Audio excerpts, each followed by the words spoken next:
feud more with former acting DNI chief Richard Grinnell in just a bit. But first, let's bring in the White House Chief of Staff, Mark Meadows. Thank you very much for the time. We want to talk about that last story with you. But first, about the president. We're going to see this Twitter video in just a bit.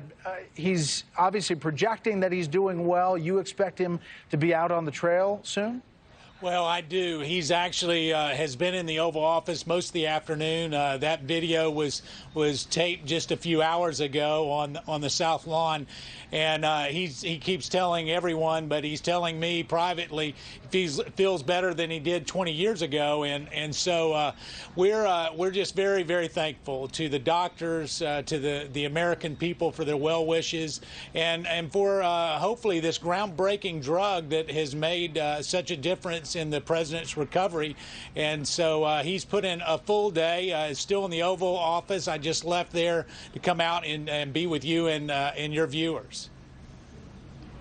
So, Mark Meadows, can you give us a sense of what a person has to do to go into the Oval Office to speak with him? I understand that you were in there today.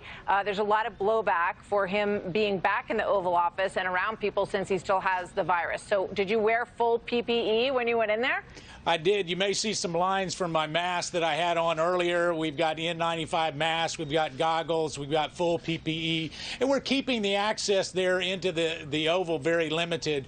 But it may be limited in terms of direct contact with personnel and people that support him, but it's not limited in terms of the amount of phone calls and the amount of work that he's getting done, because he's been constantly on the phone with Secretary Mnuchin, Leader McConnell, Leader McCarthy, as it relates to the stimulus and where we are and how we can best make sure that the American people can get help.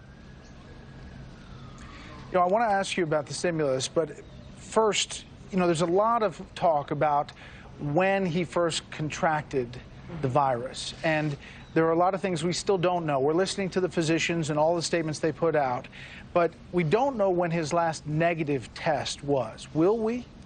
Well, we don't normally get into the testing protocol for the president. Obviously, the doctor has already spoken about that it was a positive test on last Thursday evening when he was confirmed to have the coronavirus. And obviously, the doctor here, the White House doctor, kicked into gear with making sure that he was protected and had the medical treatment that was proper.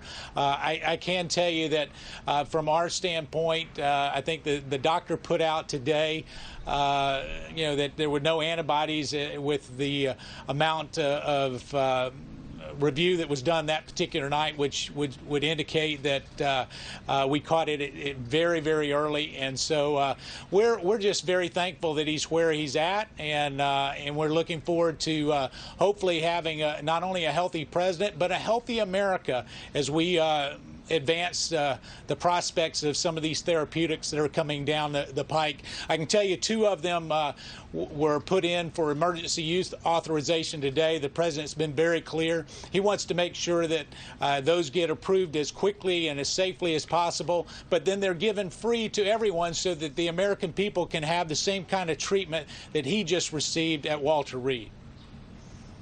Well, I know everybody wants to make sure that those treatments are widely available, and I think there's a plan to get that underway. I just want to go back around on this one more time because it was put out today that the Gold Star families that were at the event at the White House on September 27th have been told that they may have been exposed to coronavirus when they were there. So that's why it's so important to know when his case was active and the places that he went during that time, and also all the other people at the White House who have since been seen as positive. So can you answer that? Yeah, when you look at that, when you do contact tracing, what you do is you go back, according to CDC, 48 hours prior to either symptoms or a positive test, and we've done all of that, and that's to try to make sure that we can mitigate the risk of anybody that has come in contact with it. The good news about the actual incubation period is that we know that generally that incubation period is about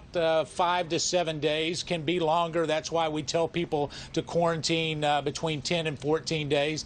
But part of that contact tracing, we've done all the contact tracing to go back to make sure that anybody that was at risk has been contacted. And I met with the CDC and our whole own medical White House staff actually yesterday to verify that not only has that been done, but indeed making sure that it has been accomplished.